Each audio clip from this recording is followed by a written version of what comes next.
You ever notice how every neighborhood has that family? Yeah, the one where the rules don't seem to apply, and somehow, the whole block gets held hostage by one kid with too much horsepower and not enough sense. Let me tell you, we had ours. His name was Tyler, and his mother Karen was the queen of denial. This all blew up on a Saturday, so thick with humidity, you could squeeze the air like a sponge, the kind of night when folks sat out with lemonade, swapping stories and waving to kids pedaling by. Except none of us were waving when Tyler came roaring around the corner like he owned the world. I remember it like it just happened. Hedge trimmer in one hand, sweat dripping down my face, and suddenly this guttural engine blast shakes the block. Tires screech, dogs bark. And there's Tyler, 17 going on indestructible, tearing down our little street at 60, laughing like he just cracked the funniest joke in America. Mrs. Donnie's dog barely escaped with its tail intact. People hollered, but Tyler just cranked the music, flicked us the finger, and, get this, his mom, Karen, she's out there cheering him on. That's my boy. Like the NASCAR tryouts just rolled through the neighborhood. You know what I mean? It was wild. And Karen, arms folded, grinning, as if near misses with kids and pets were some badge of honor. She brushed off every complaint. That classic line, boys will be boys. But that night, it wasn't funny anymore. Tyler tried to show off in front of a bunch of teens, did this wild fishtail that swung so close to my sister's minivan, her toddlers inside, mind you. I just snapped, stormed right into the street, yelling for him to slow the hell down before he killed someone. His answer? Another blast of the stereo, and that smug little wave, like I was the idiot for caring. Karen just shouted back, mind your own business. He's not hurting anyone. Yeah, that happened. But the neighborhood, we'd reached the boiling point. When Tyler whipped by for another victory lap, people were ready, phones out, filming everything. I called the HOA emergency line, no more warnings. 15 minutes later, Mr. Lewis, our HOA president, shows up with a cop in tow. Blue lights splashed across the lawns, neighbors clapping, kids staring wide-eyed. For the first time, Tyler looked nervous. The officer stepped out, cool as ice, asked for license and registration. Tyler tried to play it cool, but you could see the panic bubbling up. He'd been clocked at nearly 65 and a 20, and this time, nobody was letting it slide. Karen? She went full mama bear, stormed into the street, voice shrill enough to make the cicadas jealous, yelling about how the whole neighborhood had it out for her family, how Tyler was just a good kid, and we were all monsters. The officer didn't flinch, handed over the ticket, reckless driving, excessive speed, mandatory court date, and when Karen blocked his way, demanding a supervisor, he just radioed for backup. Another cruiser rolled up. She got warned, plain and simple. Step aside or you're obstructing justice. Suddenly Tyler wasn't looking so tough. And Karen? Oh, she was just getting started. You could tell she was ready to turn the whole thing into a circus. Fast forward a few weeks, court day. The whole neighborhood was buzzing, folks whispering at the mailbox, you going? Yeah, I went, along with Mr. Lewis and half a dozen witnesses. Karen marched in like she owned the place, binder stuffed with evidence, and her hair set for battle. Tyler shuffled in, all the swagger gone, just a scared kid in a wrinkled shirt. The judge, a no-nonsense woman with this steely glare, called things to order.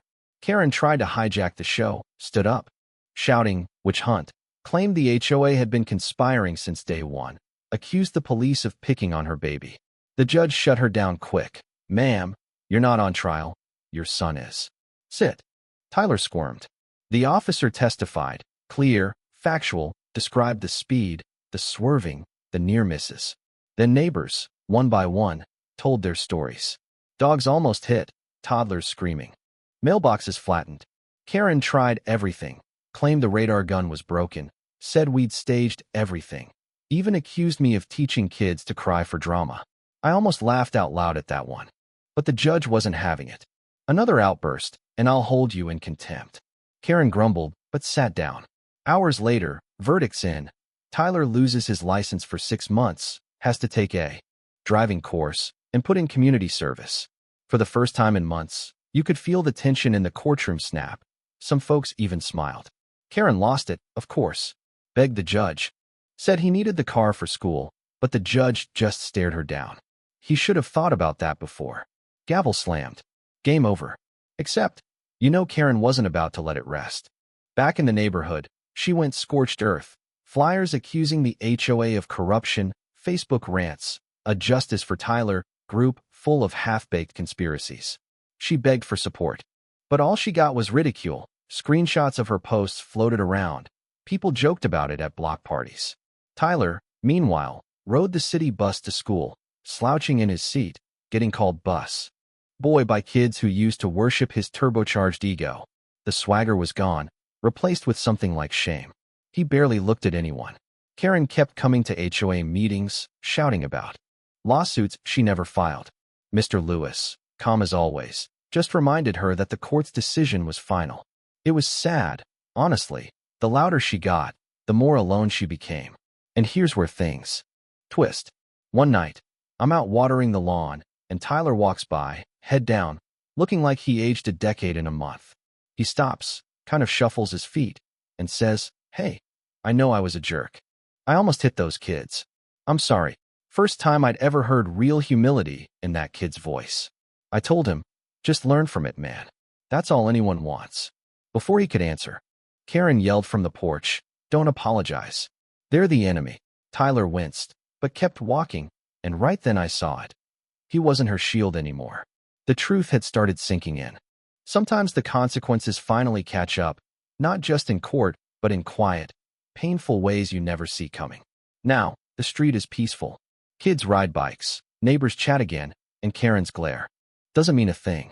Sure, she still mutters about conspiracies whenever I walk by, but the fight's gone out of her. Maybe losing that license saved more than the neighborhood. It just might have saved Tyler, too. So tell me, did justice win here, or did the whole block go too far? Drop your take below. Was the punishment fair, or should folks have handled it differently? I want to hear your stories. Who's the Karen on your street? Let's get the debate going. Funny thing about neighborhoods, just when you think the dust has settled, somebody comes along and stirs it up again. After that courtroom drama, after Tyler's apology and Karen's angry stares, most of us figured the storm had finally blown through. But people don't change overnight, and Karen was never the type to let a grudge die quietly. If anything, she just got more creative. A couple weeks after Tyler's license got yanked, strange things started happening around the block. Nothing you could pin on anyone, petty stuff, but enough to get people talking. Flower pots knocked over, trash cans tipped in the middle of the night, HOA newsletters mysteriously disappearing from mailboxes.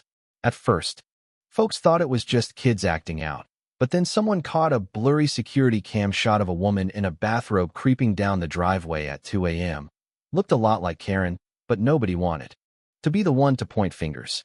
Meanwhile, Tyler was keeping his head down. He started hanging out with this older guy down the street, Mr. Ramirez, a retired mechanic, a Vietnam vet who'd seen his own share of trouble back in the day. Ramirez didn't say much, but you'd see Tyler helping him in the garage, learning how to fix up engines the old-fashioned way. Honestly, it was probably the best thing for him, trading that souped-up attitude for grease under his nails and some real talk. Sometimes you could hear them laughing, the kind of laughter that sounds like relief, like a kid finally let off the hook. Karen didn't like it. She'd stand at the edge of her yard, arms folded, watching Tyler through narrowed eyes, sometimes calling him home in that voice that used to make the whole block go quiet. But now, people just ignored her. I even saw her arguing with Ramirez once, accusing him of turning her son against her, but he just shook his head, went back to work. Didn't even bother with her drama.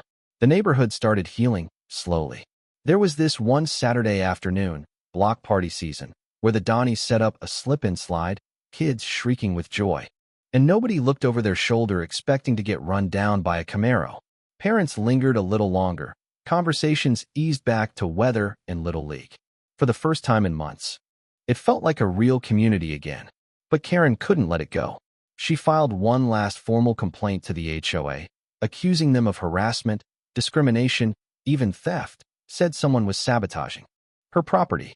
The board called a special meeting, and the room was packed. Karen stood up, waving her stack of printed emails and cell phone photos, her voice rising and falling with each accusation. She tried to get Tyler to back her up, but he just looked down at his shoes, wouldn't even meet her eyes. When she realized he wouldn't play along, something in her seemed to break. She went quiet, left the meeting before it ended, slamming the door so hard the windows rattled. That was the turning point, I think. After that, Karen kept to herself. She stopped posting in the Facebook group, stopped yelling at meetings, stopped glaring at everyone who passed her house.